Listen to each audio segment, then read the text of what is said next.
Welcome back to the channel. तो आज मैं आपके सामने आया हूँ एक नया ट्रैवल सीरीज लेके, जिसमें हम बात करेंगे बजट ट्रैवलिंग के बारे में। इंडिया में बहुत सारी ऐसी जगहें हैं जहाँ पे हम बहुत ही सस्ते में विजिट कर सकते हैं। तो लास्ट मेरी जो ट्रिप थी वो थी स्पीति वैली, तो हम उसी के बारे में बात करेंगे आज। तो बिना टाइम वेस्ट करे हम स्टार्ट करते हैं।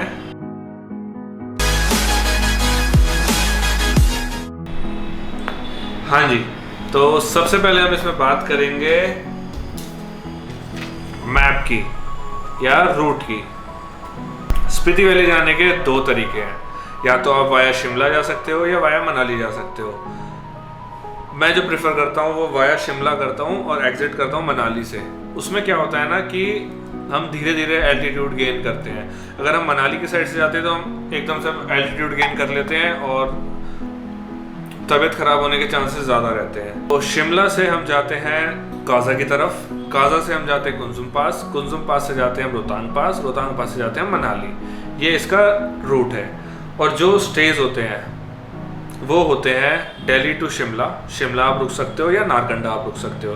नारकंडा के बाद आप नेक्स्ट डे नाको रुक सकते हो, फिर नेक्स्ट डे आप ताबो रुक सकते हो या काजा रुक सकते हो, और उसके बाद सीधा आप जा सकते हो चंद्रताल लेक। कुंजुम पास पे रुकने का कोई जुगाड़ नहीं है, आपको चंद्रताल जाना होगा या सीधा आपको जाना होगा मनाली। तो हम बात कर लेते हैं अब थिंग्स टू डू के बारे में कि हमें वहाँ जाके करना क्या है एग्जैक्टली। तो हम सबसे पहले यहाँ से निकलेंगे शिमला से आपके पास बहुत सारे रास्ते हैं। आप बाइक से जा सकते हो, आप कार से जा सकते हो, आप बस से जा सकते हो। अगर आप बस से जाते हो तो बहुत ही चीप ट्रिप रहेगा, और आपको मतलब जो एग्जैक्ट ट्रैवलर होता है ना वो कोशिश करता है कि वो ज़्यादा से ज़्यादा घूमे और कम से कम पैसे में। तो जो हमारे रोडवेज़ हैं, गवर्नमेंट रोडवेज़ हैं, मेरे ख्याल से सबसे बेस्ट ऑप्शन वही है। मैं बसेस में ज़्यादा ट्रैवल कर नहीं सकता क्योंकि मैं बहुत टाइम से ड्राइव कर रहा हूँ, बहुत टाइम से राइड कर रहा हूँ, तो मेरी हैबिट छूट चुकी है। बट मैं चाहता हूँ कि एक बार मैं ज़रूर ऐसा ट्रैवल करूँ कि बसेस में जा रहे हैं, ट्रक में जा रहे हैं, लिफ्ट मांग के लोगों से लिफ्ट मांग रहे हैं, इस टाइप का मैं ट्रिप करना चाहता हूँ। देखते हैं कब होता है, बट करेंगे ज़रूर। तो बात करते हैं फर्स्ट डे की। फर्स्ट डे हम सीधा पहुँचेंगे रिकांगपियो में बहुत सारी साइट्स हैं घूमने की। आप गूगल पे सर्च करेंगे कल्पा, वहाँ पे एक सुसाइड पॉइंट है जो लास्ट मंथ तक एक्टिव था। अब लास्ट मंथ वहाँ पे बैरिकेडिंग कर दी गई है, रेलिंग लगा दी गई है, तो अब मेरे ख्याल से शायद लोग ना करें वहाँ पे। बहुत से आशिक मिजाज लोग होते हैं जो वहाँ पे अपने लव स्टोरी एंड कर देते हैं। अब मेरे ख्याल से आगे ना हो, क्योंकि जिस टाइम मैं गया था उससे लास्ट 1 महीने पहले ही वहाँ लास्ट सुसाइड हुई थी, और उसी 1 महीने में वो रेलिंग वगैरह लगाई हुई थी। रिकांगपियो के बाद आप नेक्स्ट डे जा सकते हो नाको में 2 जगहें देखने के लिए, जो है नाको लेक और नाको मोनेस्ट्री अभी फ़िलहाल के लिए थोड़ा सा कोविड की वजह से बंद थी। ऐसे बंद नहीं थी कि प्रॉपर बंद थी। आप जाओगे, अगर वहाँ पे मॉन्क होंगे या कोई भी वहाँ का केयर टेकर होगा, अगर आप उससे रिक्वेस्ट करोगे तो वो आपको अंदर लेके जा सकता है और वो दिखाएगा, दर्शन कराएगा, आपको बाहर ले आएगा। अंदर कैमरा बिल्कुल अलाउड नहीं है किसी भी मोनेस्ट्री में आप कैमरा नहीं लेके जा सकते, बाहर तक ही शूट करना पड़ेगा आपको।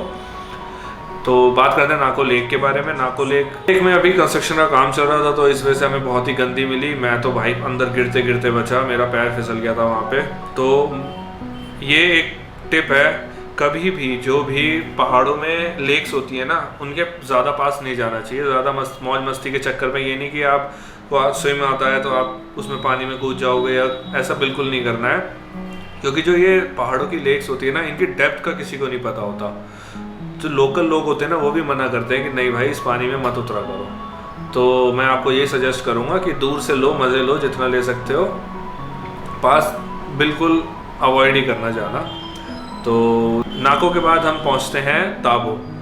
रास्ते में सुमदू एक जगह पड़ती है और भी ग्यू मोनेस्ट्री पड़ती है। तो ग्यू मोनेस्ट्री अभी ज़्यादा पुरानी मोनेस्ट्री नहीं है, वहाँ पे एक मम्मी को प्रिजर्व किया हुआ है जो 550 साल पुरानी है। आज भी कहते हैं उनके बाल और नेल्स बढ़ते हैं, मतलब अभी भी वो ग्रो करते हैं। ग्यू विलेज बहुत ही छोटा सा विलेज है जिसके टॉप पे वो मोनेस्ट्री बनाई गई है, मोनेस्ट्री से थोड़ा सा हट के एक रूम है जिसमें उन्हें प्रिजर्व किया हुआ है ग्लास चैम्बर में। वो चैम्बर बिल्कुल ग्लास का बना हुआ है। अभी जब मैं लास्ट गया था तो वो बंद था। हमसे एक बहुत बड़ी गलती हो गई कि हमने वहाँ पे किसी से पूछा नहीं, गांव वाले बता देते। चाबी वहीं पे रखी हुई थी और हम देख नहीं पाए थे। बट कोई नहीं, मैं जब लास्ट टू लास्ट टाइम गया था, जब मैं KTM RC से गया था बाइक से, तब मैंने वो देख लिया था। इस बार हम नहीं देख पाए थे। ग्यू मोनेस्ट्री के बाद आपका आता है ताबो। ताबो में एक मोनेस्ट्री है जो 1996 AD में ये फाउंड हुई थी। तो वो पूरी अभी तक मड से बनी हुई है, पूरी प्रिजर्व रखा हुआ है, उसमें कुछ भी चेंज नहीं किया गया है। एक लाइट बल्ब तक अंदर नहीं लगाया है। जो एक्चुअल उसका एनवायरनमेंट था वो एज इट इज़ अब तक बरकरार रखा हुआ है, उसे ना छेड़ना पड़े इसलिए उन्होंने। ओल्ड मोनेस्ट्री में से ही नई मोनेस्ट्री का रास्ता है। मेरे ख्याल से मॉन्क वगैरह रहते भी हैं अंदर। जिस मोनेस्ट्री को हमने देखा था वो पूरी प्रॉपर मड से बनी हुई थी। अंदर उसमें इतनी आर्टिस्टिक वॉल्स थी, बहुत ही बता रहे थे कि बहुत अच्छे अच्छे कलाकार आए थे उस टाइम पे जो इन्हें बना के गए थे, और ये आज तक एज इट इज़ है। तो गांव वालों का बहुत इम्पोर्टेंट रोल होता है उन चीज़ों को प्रिजर्व रखने में। काजा से पहले एक जगह पड़ती है धनकर मोनेस्ट्री। धनकर मोनेस्ट्री भी बहुत ही अच्छी और बहुत पुरानी मोनेस्ट्री है, जिसकी छत से इतने अच्छे अच्छे व्यूज़ आते हैं, बहुत अच्छे अच्छे व्यूज़ आते हैं। तो अगर कभी भी आप जाओ तो उसकी टेरेस पे ज़रूर जाना। वहाँ पे मेरे को एक पपी मिला था, वो बहुत क्यूट था, भौंके जा रहा था मुझे देख के। मैं उसके पास गया, मैंने हाँ क्या दिक्कत आ रही है, फिर वो थोड़ा सा मेरे साथ खेला, तो बहुत अच्छा एक्सपीरियंस था। देन धनकर के बाद हम पहुँचते हैं काजा। काजा में कैफ़ेज़ हैं बहुत सारे और 2-3 जगहें देखने की, और जहाँ काजा स्टार्ट होता है वहीं पे जॉस्टल वालों ने अपना जॉस्टल बनाया हुआ है। काजा के बाद साइट सीन के लिए बहुत सारी जगहें, अगर आप काजा में स्टे कर रहे हैं तो Chicham bridge, Kibber village, Langza valley, Hikkim, Komic, ये 5 मेन जगहें जहां आपको विजिट करना है।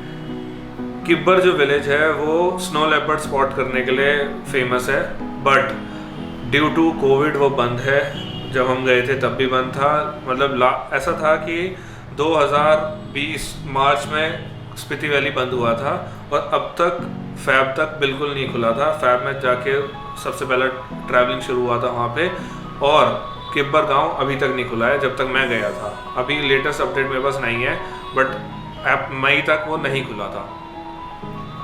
तो चिचम ब्रिज जो है वो एशिया का हाईएस्ट सस्पेंशन ब्रिज है।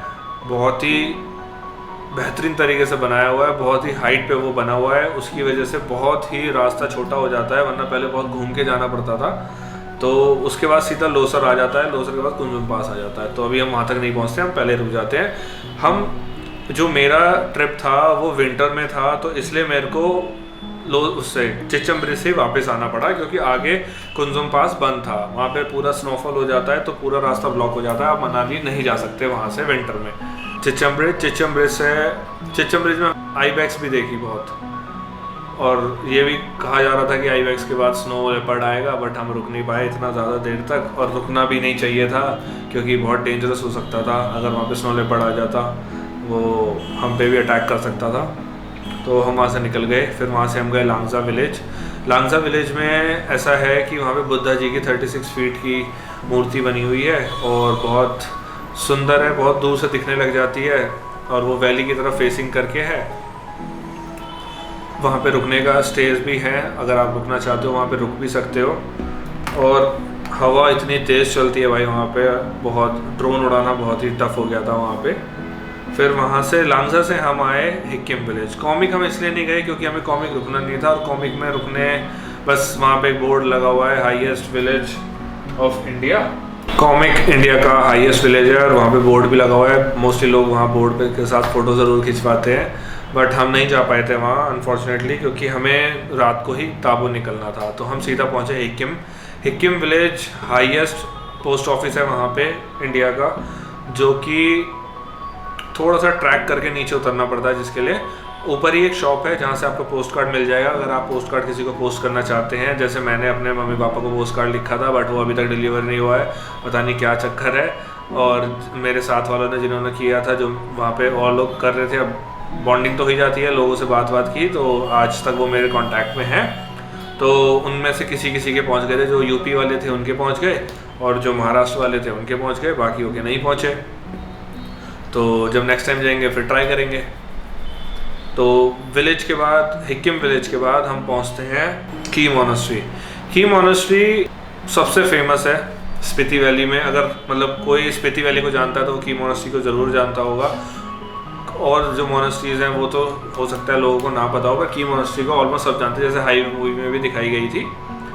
तो की मोनेस्ट्री नीचे गाड़ी पार्क करके आपको थोड़ा सा ट्रैक करके ऊपर जाना पड़ता है। तो ऑक्सीजन की थोड़ी सी कमी की वजह से सांस फूल जाता बहुत जल्दी, मेरा भी फूल गया था वहाँ पे।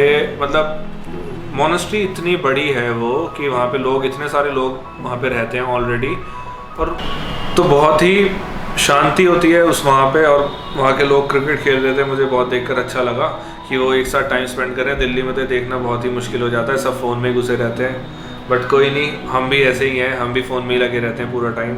तो की मोनेस्ट्री देखने के बाद आप काजा स्टे करोगे। ये साइट सीन सारा एक ही दिन में कवर हो जाता है।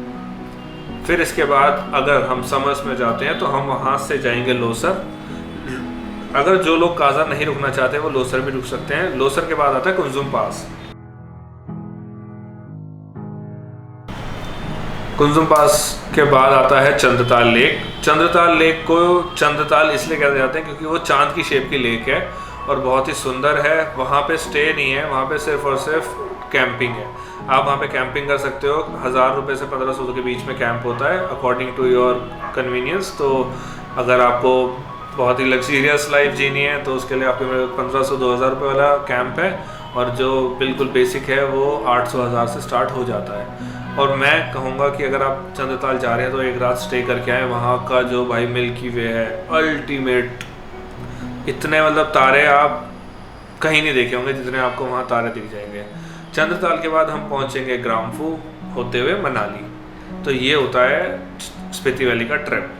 तो नेक्स्ट हमारा टॉपिक आता है stay and mode of transport. Mode of transport मैं आपको बता चुका हूँ, आप अपनी कार से भी जा सकते हैं, बाइक से भी जा सकते हैं। बीच बीच में एंट्री करानी होती है चेक पोस्ट पे, ताकि उन्हें पता रहे कि आप आगे गए हैं। तो अगर आप विद इन 5 डेज़ 4 डेज़ नहीं आते हैं तो फिर आपका लिए सर्च वगैरह शुरू हो सकता है। जैसे अभी थोड़े टाइम पहले एक कपल गया था और वो 3 दिन तक नहीं मिला था, तो उनके सर्चेस शुरू हो गए थे। बट वो हैवी स्नोफॉल की वजह से कॉमिक में फंस गए थे और कॉमिक में नेटवर्क वगैरह नहीं आते हैं।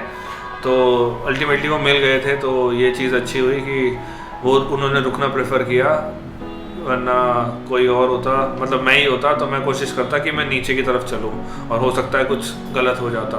उन्होंने बहुत अच्छा डिसीजन लिया कि वो कॉमिक में ही रुक गए। तो बात करते हैं हम स्टेज की। तो मैंने कुछ अपने दोस्तों से और कुछ अपने आप कुछ सर्चेस किए हैं स्टेज, तो उनकी लिस्ट ये देख लो आप।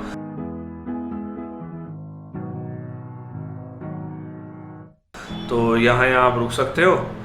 बाकी जो खर्चा है वो मैं अभी बताता हूँ आपको। मोटा मोटा आप विद पेट्रोल मान के चलिए, मतलब ट्रांसपोर्ट मान के चलिए, आप 1200 से 1500 के अराउंड पर डे खर्चा आता है, जिसमें स्टे, फूड, ट्रैवलिंग तीनों चीज़ें इंक्लूडेड रहती हैं। हमारा थोड़ा ज़्यादा लग गया था क्योंकि हम गाड़ी में 2 ही लोग थे। अगर हम 4 शेयरिंग पे होते तो कम खर्चा आता, क्योंकि 11,000 रुपये का पेट्रोल लगा हमारा, और 5500 तो हमारे पेट्रोल के हो गए, और 5500 रुपये नॉर्मल हमारा वैसे खर्चा आया था। तो ये था हमारा स्पीति का बजट ट्रैवल। ये फर्स्ट सीरीज़ थी हमारी, आई होप अच्छी लगी होगी आपको। और मैं कोशिश करूँगा जहाँ जहाँ भी ट्रैवल करूँ वहाँ के जितने भी बजट ट्रैवल हो सकें वो आपको बताऊँ, किस तरीके से हम बजट में ट्रैवल कर सकते हैं। नेक्स्ट अभी मैं कोशिश करूँगा लद्दाख का बजट ट्रैवल बनाने का। तो मिलते हैं आपको नेक्स्ट वीडियो में। Thank you so much. और कोई भी सजेशन हो आप मेरे को कमेंट में बता सकते हैं, मैं रिप्लाई ज़रूर करूँगा। और आप इंस्टाग्राम पे मुझे ऐड करना ना भूलें। जितने भी मैं ट्रिप्स पे जाता हूँ वहाँ की सब लेटेस्ट अपडेट इंस्टाग्राम पे ही रहती है। Thank you so much.